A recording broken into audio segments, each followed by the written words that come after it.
बिस्मिल्लाहिर्रहमानिर्रहीम। अस्सलाम वालेकुम। आप इमेजिन कर सकते हैं कि 20,000 यूएस डॉलर्स के ईरानी ड्रोन ने 2 अरब डॉलर्स के रेडार अमेरिका के तबाह कर दिए और पूरे के पूरे खित्ते के अंदर अमेरिका की 20-25 साल की मेहनत पर पानी फेर दिया। ये जो शख्स आपकी स्क्रीन पर आ रहा है, ये कोई आम शख्स नहीं है। ये अमेरिका की नेवी का साबिक इंटेलिजेंस ऑफिसर रह चुका हुआ है, मैल्कम नैन्स। इसने कहा है कि मैं आपको बता दूं कि हमारे हाथ से गेम निकल गई है। उसने कहा जी पूरे खित्ते में 2 अरब डॉलर्स के हमारे रेडार थे, हमने कई सालों की मेहनत के बाद बनाए। और फिर क्या होता है कि 20,000 यूएस डॉलर के 2 ड्रोन्स आते हैं और वो आकर बड़े सिस्टमैटिक तरीके से उन्होंने हमें अंधा कर दिया, हमारे पूरे डिफेंस सिस्टम को अंधा कर दिया है। उन्होंने कहा कतर के अंदर जो रेडार कंट्रोलिंग था, जो पूरे के पूरे खित्ते को, एयर स्पेस को मैनेज करता था, उसको उड़ा दिया। रेडार तो छोड़े, उन्होंने कहा थर्ड को हिट कर दिया पूरे खित्ते में। 5th फ्लीट हेडक्वार्टर बहरीन को उड़ा दिया है। और सबसे बढ़कर हमारे लिए चैलेंज ये बना हुआ है कि अब हम ड्रोन्स को रोकने में नाकाम रहे। इन्होंने मुकम्मल तौर पर हमें लटा दिया है, शिकस्त दे दी है। उन्होंने कहा कि अब आप ये अंदाजा करें कि हमें पेट्रोलिंग नहीं करने दी जा रही, हमारे पास कुछ भी नहीं है। और अब हालत यह है कि सेंटकॉम का जो हेडक्वार्टर है वो अब हम इसराइल मुंतकिल करने वाले, क्योंकि इस खत्ते में अमेरिका का सब कुछ तबाह हो गया है। और उसने कहा कि अब ये ज़हन में रखिएगा, मैं आज आपको बता रहा हूँ क्लियरली, अमेरिका को इतनी मार पड़ी है, इतनी मार पड़ी है, इतनी मार पड़ी है कि अमेरिका अब अपना फौजी अड्डा कुवैत से खाली करने वाला है, क्योंकि अब अपने फौजियों को वो निकालने वाला है। उसको इतनी मार पड़ी है, उसके पास अब यहाँ पर रहने का कोई हाल नहीं है, क्योंकि फौजी हमारे मर रहे हैं, रेडार हमारे तबाह हो रहे हैं, शेल्टर्स तबाह हो रहे हैं, तमाम की तमाम चीज़ें तबाह हो रही। और कहता मैं आपको एक और बात बता दूं कि अमरीकियों को शायद इस बात का अंदाज़ा नहीं है, चलो मैं बता देता हूँ। कहता ये जो अमरीका ईरान पर स्ट्राइक कर रहा है ना, कि आज मैंने बंकर्स तबाह कर दिया, आज मैंने जेरे ज़मीन ये तबाह कर दी, कहता है ये काम हम लोग सारी जिंदगी यही हरकतें की हैं। कहता है ये बमबारी कर रहे हैं और बमबारी की हालत ये है कि जेरे ज़मीन जो ईरान का असला चीज़ें सब कुछ है, उनमें से किसी चीज़ को नुकसान नहीं पहुंच रहा। सिर्फ पहाड़, रॉक्स जो होते हैं, पत्थर, ये वो हिलते हैं, उसके अलावा कुछ भी नहीं हो रहा, कोई नुकसान नहीं कर रहा। कहता हमने भी यही सारी जिंदगी गेम्स खेली हैं। कहता है कि आप अंदाज़ा करें कि इस सारी सूरत हाल के अंदर आप अंदाज़ा नहीं कर सकते कि ये, यानी वो अंदाज़ा इस सेंस में आप करेंगे कि वो अंदर बैठे चाय पी रहे हैं, वो ब्रेड खा रहे हैं और उसके बाद खजूरें खा रहे हैं, और अंदाज़ा करें वो वेट करें हमारा कि हम कब आएँ और उनके साथ जाकर लड़ाई करें, और वो मारने के लिए तैयार बैठे हुए हैं।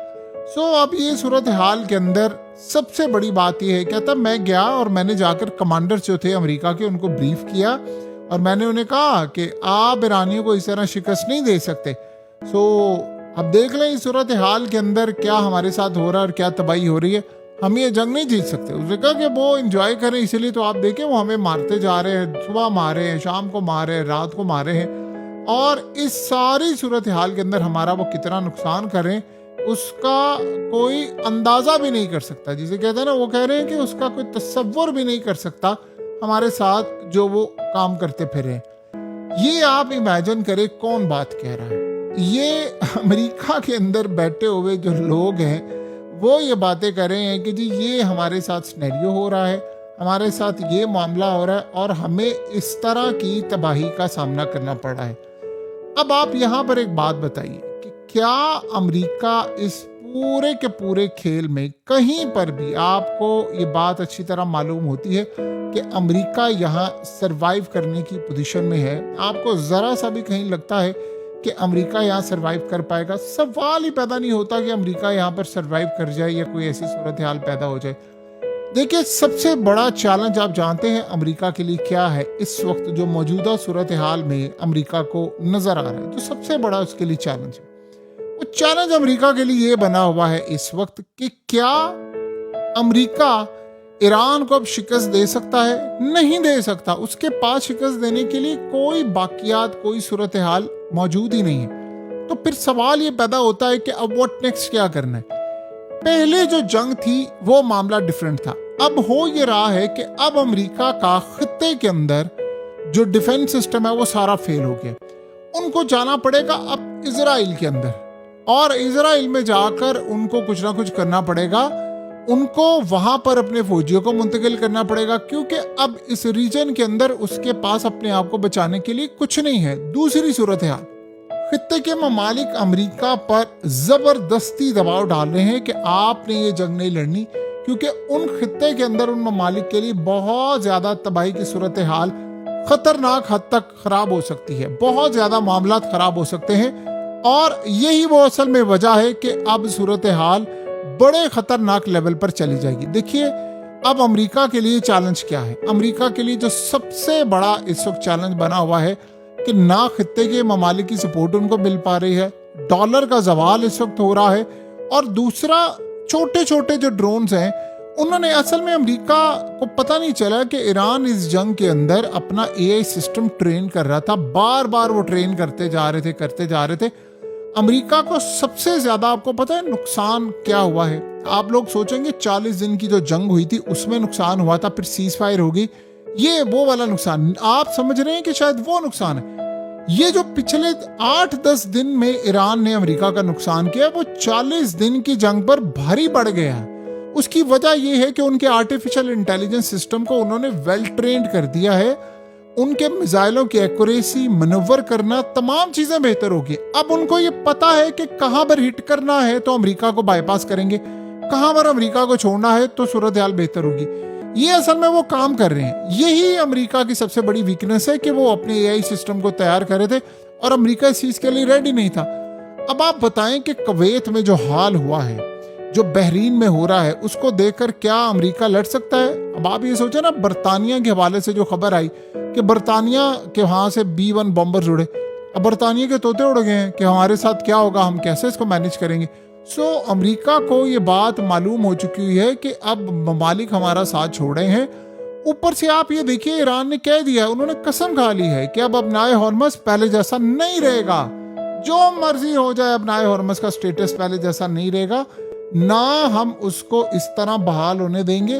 अब चाहे दुनिया की जो मर्जी ताकत आ जाए, आप इस सिस्टम को किसी सूरत नहीं चला सकते, और ये वादा है हमारा कि आप इस तरह इस चीज को मैनेज नहीं कर पाएंगे।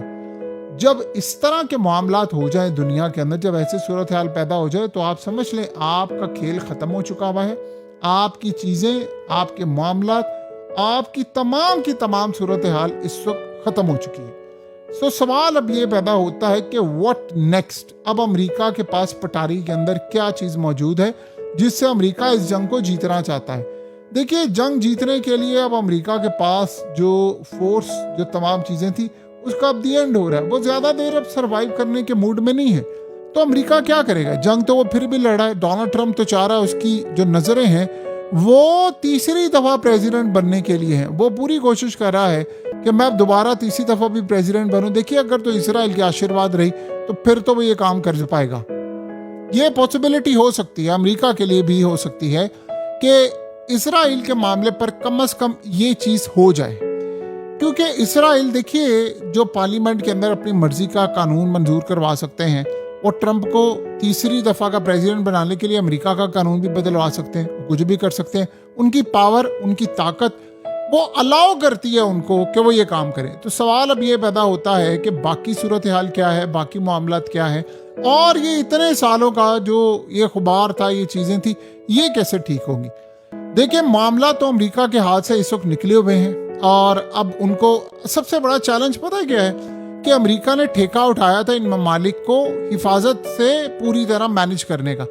अब जब हिफाजत, देखिए पहली मरतबा ही लड़ाई हुई है ना, आज से पहले तो कभी जिंदगी में ऐसी सूरत हाल थी नहीं कि अमेरिका को हिफाजत के लिए, यानी इनको कभी जरूरत ही नहीं थी इन ममालिक को। पहली मरतबा ऐसा हुआ है कि जंग इनकी नहीं थी, इसराइल की थी, अमेरिका लड़ रहा था और इन ममालिक के ऊपर तबाही आ गई। अब सवाल ये है कि ऊपर से क्या होगा। ऊपर से अमेरिका एक तो हिफाजत करने में नाकाम रहा है, दूसरा बिजली की तरफ मामला जा रहा है, हम बिजली उड़ा देंगे, हम फलाना कर देंगे। ये ईरान असल में देखिए अल्टीमेटली होना क्या है कि इन सारे ममालिक ने बैठकर ईरान से बातचीत करनी है, और अमेरिका और इसराइल को आपको फारिग करना पड़ेगा। आपके पास और कोई रास्ता नहीं है, आप एटलीस्ट अमेरिका को फारिग कर दें। ये चीज नेतन्याहू को पता है कि अमेरिका अगर यहाँ से फारिग हो गया ना, तो फिर उसके बाद उसका प्लान इन सबको आपस में लड़ाने का वो भी खत्म हो जाएगा। फिर क्या करेंगे? यही वो सूरत हाल है अमेरिका के लिए और यही वो सूरत हाल है बाकियों के लिए। अमेरिका को कमज़ोर करना चाइना का ख्वाब था, रशिया का ख्वाब था, और इसको कमज़ोर करने के लिए देखिए सोवियत यूनियन को तोड़ने के लिए अफगानिस्तान पाकिस्तान की मदद की थी अमेरिका ने, और आज रशिया उसका बदला लेने के लिए ईरान की मदद कर रहा है। चाहे अब आप 1000 दफ़ा रशिया पर इल्ज़ाम लगा दिए, जो मर्जी करे, अल्टीमेटली तारीख में यही चीज़ याद रखी जाएगी कि ईरान ने अमेरिका को और इसराइल को शिकस्त दी है, और यही वो हो रहा है। ये ट्रम्प के लिए सरप्राइज है।